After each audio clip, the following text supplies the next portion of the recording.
mens rea in criminal law, is viewed as one of the necessary elements of some crimes. The standard common law test of criminal liability is usually expressed in the Latin phrase, actus reus non facit reum nisi mens sit rea, which means the act is not culpable unless the mind is guilty. Thus, in jurisdictions with due process, there must be an actus reus, or guilty act, accompanied by some level of mens rea to constitute the crime with which the defendant is charged. See the technical requirement of concurrence.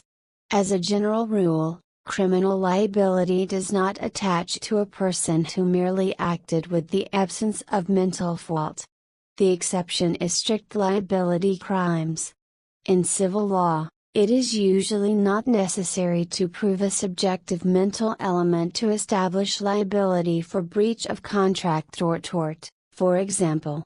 However, if a tort is intentionally committed or a contract is intentionally breached, such intent may increase the scope of liability as well as the measure of damages payable to the plaintiff.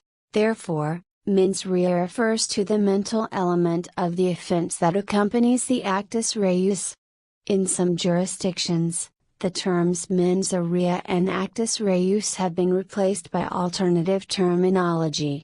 In Australia, for example, the elements of the federal offences are now designated as fault elements or mental elements, mens rea, and physical elements or external elements, actus reus.